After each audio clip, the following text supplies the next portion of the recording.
Hi guys, we're back.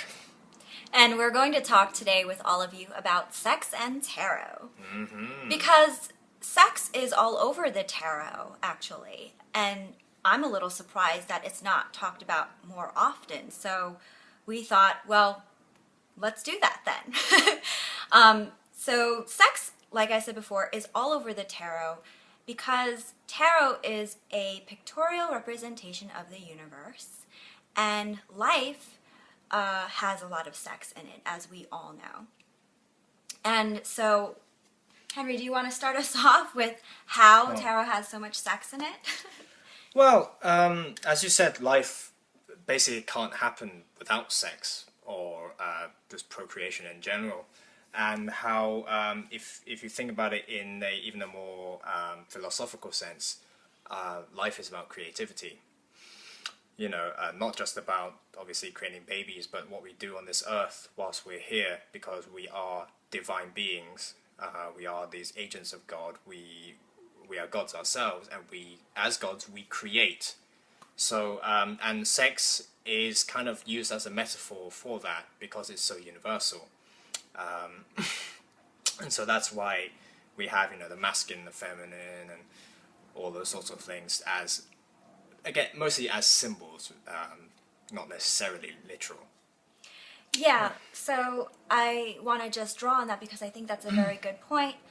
We live in this world of duality, and duality, one of the expressions of it in this world is the masculine, what we call the masculine energies and what we call the feminine energies.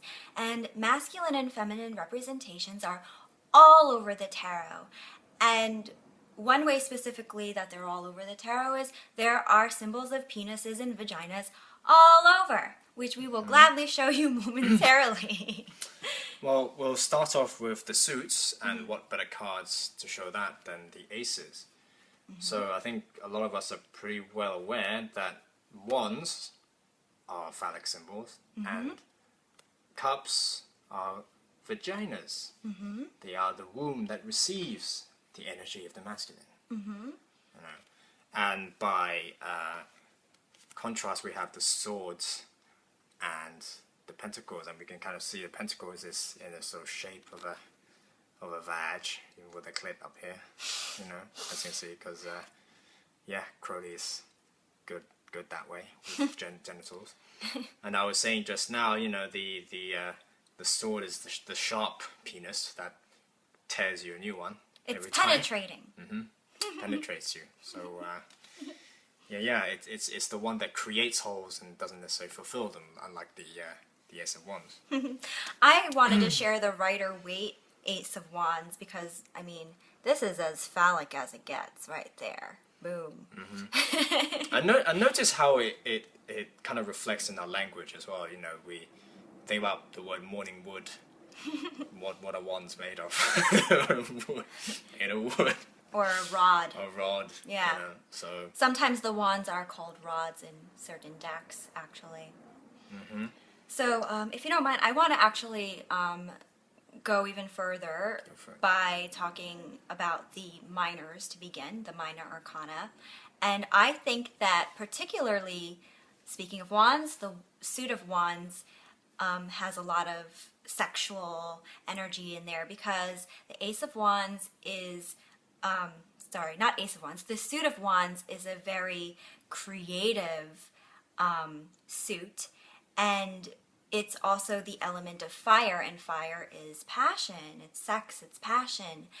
And so if you see a lot of wands in a spread, particularly one that's about a relationship, romantic relationship, sexual relationship, then it could be a good indicator of there being a lot of passion. Yeah. I would say, you know, in general, but if I see, for example, the Nine of Wands, that's an indication for me, depending on where it's placed and other factors, of course. I think also the Eight of Wands is a good one. Do you have any thoughts on that, by the way? Well, let's say if I were to see these two cards in a reading, I would say, yeah, the Eight of Wands would be really passionate, and the relationship would be progressing really quickly, I would say. And the nine of wands would be, if it's progressing at a steady pace. That was how, I mean, this would be going strong in a way. That's how I would see it. It's like if we use the imagery, it's like you've been through a lot together. Might be wary, but that is actually getting more specific with what the energies of these specific cards are about, because the Eight of Wands is about something that's swift in initiation of something, but then that can waver down. And this is definitely a more enduring card. This card is called Great Strength. So there you go. All right. Did you want to say any more about the minors before I keep going? No, keep going. No? Oh, okay. And so for me, I think some cards from other suits that I think are indicative of sex are the Six of Cups. Because the Six of Cups, here it's called joy, but I know that Crowley calls it pleasure. And this is Sun in Scorpio, and Scorpio is one of the sexiest astrological signs in the zodiac. And this is about, from a heart space, about giving, I think. And actually, I'm not sure, I think this is a Masonic symbol, but this represents the South Node. And so that's about rebirth, death and rebirth, hence the link with Scorpio right there. Another card that I think is, well, more primarily about love and romance, but still can also be about sex, is the Two of Cups. This is, for me, a card about union and a sort of, through that union and exchange, giving. I really like the Sun and Moon Tarot's pictorial representation of the Two of Cups. I think it's a nice, sexy one. And there it is again, the union and the exchange, the loving, free, giving exchange. In a very balanced way. Yes. Like that. Yeah. Also, I want to add about the six, if you don't mind me detecting. You know, again, on the astrological attribution of Sun in Scorpio. I mean, Scorpio, if you know your majors as well, is the death card, just to illustrate here. And like on the theme of death and rebirth, but if you think about how after, like, let's say a land has died, for example, and you have the soil. A dead land means a fertile land, because it has that sort of potential. Because if you say you bury a dead body into the ground, that body becomes nutrients. And so if you shine the sun on that ground, it gives that potential for life. So the Six of Cups is actually a very fertile card, which again adds that flavor of sexuality and reproduction to the theme. Do you want water? Oh, yes. Thank you. Yeah. All right. Yeah. So, I just want to make clear, by the way, in case it's not clear to all of you, Scorpio is about three particular themes: death, rebirth, death, birth, and sex, and rebirth. And we'll talk more about that as we talk about the death card in a moment. But yeah, do you want to say any more about the minor arcana? No, I think we... Okay, cool. So let's move on to the majors. There's a lot that we can say about the majors. Lots of penises and vaginas. And on the note of genitals, shall we start there? Sure. In the majors. So, very prominent in the Thoth deck, at least, is the Devil and the Chariot cards. Obviously, you already see the giant penis in the background of the Devil. The reason for this is that the Capricorn, the sign of Capricorn, represents your relationship with the father in your birth chart. So, again, father, masculine. The Devil card is ruled by Capricorn. Yes, and opposite it is Cancer, which is the most motherly sign of, the zodiac, and hence you have here Chariot. You have the Holy Grail, which the charioteer is holding. So you have again the vagina the holy vagina of the deck. And yeah, the devil, a lot of people I want to say the word mainstream, but I don't know if that's completely accurate, but a lot of tarot readers link the devil with negativity, and sure, it has a negative aspect to it, but it could be fun because it could be about lusty carnality, and that could be in a fun way. So if the devil comes up in a reading for a couple, it could mean that there is some fun lusty times there. Well, my 2 cents on that. There are kind of two ways of seeing that, because I know a lot of people, as you say, most tarot readers see the devil as a sort of restriction and bondage. So literally it could mean bondage. Oh. You know. Oh. And addiction, by the way. So it could represent sexual addiction in the negative. But for the more positive interpretation of the devil, because the devil, to me, and I think to most Stalagmites, is the freedom to be yourself, your real self. And so you can see it's the freedom to express your true sexuality.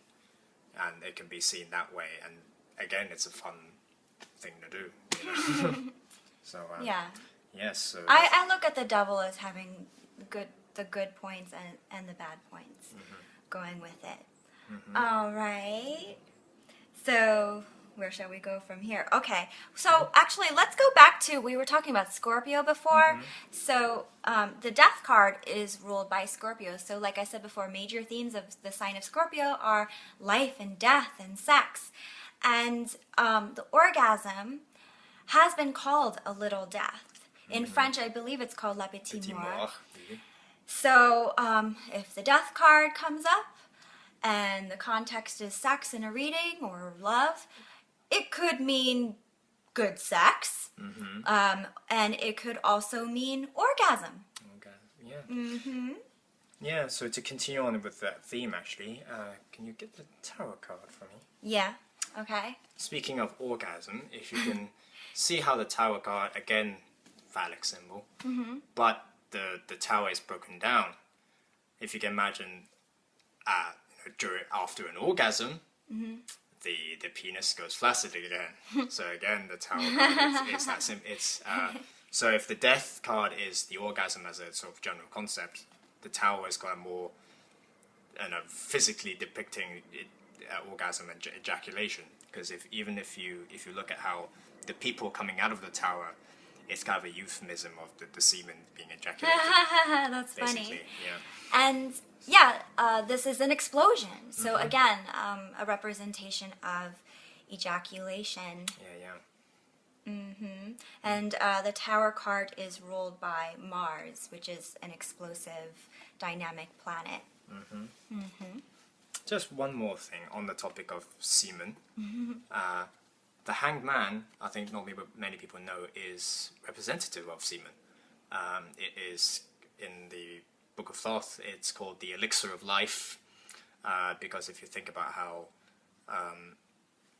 arguably misogynistically, without semen, the womb is barren, is unfertile. It has to be, impregnated by semen. So this is the thing, or how ancients imagined it to be, the thing that brings things to life in a way. And the way to see that is the Hanged Man is attributed to the element of water itself, or the life-giving water. So semen. And if you think about how it comes out, downwards and this little sperm with a head coming, out of the penis and the tail. That's why the Hanged Man is upside down. So so Hanged Man. All right. And so I'm going to move on to the moon. The moon, you've actually said this before, and I thought it was a really good point. The moon is about hidden things. Well, first of all, the moon is totally about feminine energy, can represent pregnancy, and it's also about hidden things. So, and dreams. The subconscious and your dreams, and keeping with the theme of hidden, subconscious, it all Yeah. links together. So the moon could be about hidden fantasies, especially because the moon is ruled by Pisces. Yeah. And Pisces is a very dreamy astrological sign. Mm-hmm. So, yeah. Yeah. It's all that one. Okay. And so let's see. Speaking of, mother energy and the womb, the world card actually has a womb in it. Mm-hmm. This wreath. That's what this actually represents. So that's showing right there mother energy and feminine energy. All right. Just like to add, because the feminine figure in the card is actually the daughter of the tetragrammaton, the daughter of the masculine feminine aspect of God, and so you can interpret it as so the wreath as the womb, and then the girl emerging from that womb is a birth, It's actually been said that this is a hermaphrodite. Well, you can't see the male part, but it's been said that it can be a hermaphrodite. Yeah. It's a birth of a child. Mm-hmm. The universe as the child of God, in a way, that we know. So, all right. I'm just going to keep going with feminine energy and talk about the High Priestess. So there are a lot of pillars, actually. Yeah. Actually, I'm going to backtrack. A lot of pillars, as I'd said. Here we have pillars as well, and you could think of that as an opening to the vagina. And here is also here are also the two pillars that can be looked at as a vaginal opening. Especially with the priestess has a veil, almost like the labia of the vagina. You have the pot open kind of thing. And I've also heard that these plants in the garden behind her, these are pomegranates, which are actually a very sexual symbol. The seeds, being about that fertility. And so it's been said that the palms represent masculine energy and the pomegranate represents feminine energy. So there's a mix of the two in there. And then you have her between these two pillars. She's in front of this garden of secrets, basically. So yeah, and then there's that threshold that you cross, right? Yeah. All right. And she is ruled by the moon, which again is divine feminine mother energy. All right. And I think that for a romantic reading, the High Priestess can come up as an ideal woman, by the way. Yeah. Just before we move on, for the Priestess, my 2 cents on the Priestess. The Priestess is a virgin, so she is the untouched, almost the ideal, you can say. But it's also she's also a virgin because she has not just because she hasn't had sex necessarily, that she hasn't given birth yet. That's the sort of main interpretation of virgin. But it's also a symbol of her own fertility. It's like untapped potential kind of thing, So, yeah. Well, since you mentioned, what was it, a mother who hasn't given birth yet? Speaking of which, there's the Empress, and she could be looked at as the pregnant mother. She's wearing maternity clothes in this, and she's ruled by Venus. Venus is the goddess of love and pleasure. Yeah. And as you can see in this, well, she's got Venusian colors here, which are so beautiful. I love these colors. And just soft shapes. I love that. Yeah. Here, she's just got nature all surrounding her. There's abundance, there's fertility, there's creative energy there. So she can represent all those things: love, abundance, fertility, creativity, nature. I mean, that's all linked with sex, I think. Yeah. Just to sort of point out, I mean, you've been talking about her curves. Whilst the Empress in the Rider-Waite is wearing kind of maternity clothes, in the Thoth, the Empress is kind of cradling her arms sort of like this, or sort of suggesting a baby could go in there. I'd like to also kind of talk about, so we can see like the Priestess and the Empress are kind of different stages for women. I'd like to also point out the Justice or Adjustment card as a sort of the in-between stage, the impregnation process, because in the Thoth deck, you can see in between her legs, she is holding a sword. And one of her titles is the woman satisfied. You know, so that is when she becomes from virgin into woman. Okay. All right, so moving on. Well, this is a really obvious card. Hello, the lovers. Yeah, and so the lovers card is about choice. It's about the duality. It's ruled by Gemini, aptly. And as you can see, it could be about, well, I think personally it's about the union of the dualities. And here in the Crowley deck, there's a show of a marriage. So yeah, it could mean not necessarily romance, but it definitely could. And choices and all that stuff, sex, love, romance, everything that goes with it. I mean, following on with that, I mean, we have actually the Strength Lust card.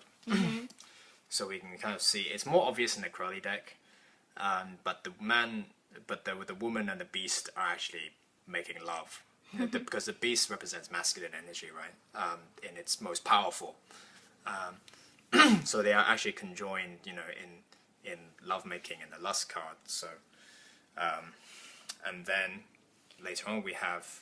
Wait, hold on. I want to say one more thing, Okay. because I want to give this card some justice. Okay. Because the Strength card, I love this card, by the way. It's ruled by Leo. Leo is a sign of romance, and it's ruled by the sun, so it's got that warm or hot, really sexual energy, and that romantic energy too. So I think this card definitely holds some potent sexual energy. Probably the most in the entire deck. Obviously, it's called Lust. Speaking of lust, I mean, there's a conception that Strength card is the feminine kind of holding back the masculine, the lion. When in actual fact, really the feminine influence actually excites and amplifies the energy of the masculine, which makes a lot more sense if you think about it. You know, so yeah, again, that sexuality is inherent. It doesn't make sense for Strength to be the woman kind of holding the masculine energy back, because that's not what sex is. It's about an explosion, you know, not a controlling influence kind of thing. You know. Well, in this picture, they look unified. Yeah. So. You know. Yeah. All right. So, and speaking of unification, I like to link these two cards together because they're representative of polar signs or opposite signs of the zodiac. So the opposite sign of Gemini is Sagittarius. So here we have the representation of the duality, and then we have a representation of alchemy, which is the union of the dual things, and creating a third product. So this is so much about creation. Yeah, I mean, in the Thoth, you can see that these are directly linked. So you see the lion and the eagle here, and you also see a lion and the eagle here, but with reverse colors, in a sense that they are the couple in here have unified into one being. You see that the black and white man and woman. In the art card, this is actually suggested because you see the egg in the background. This card actually represents the egg in the womb. You know, the union of the two gametes into a completely new being. So you can see this is actually the pregnancy card in many ways. You know? So. Yeah. And it's not limited to actual procreation. It could be about creativity as a whole. And you want to talk about the Hermit? The Hermit. Yeah. This one is the sort of lesser well known second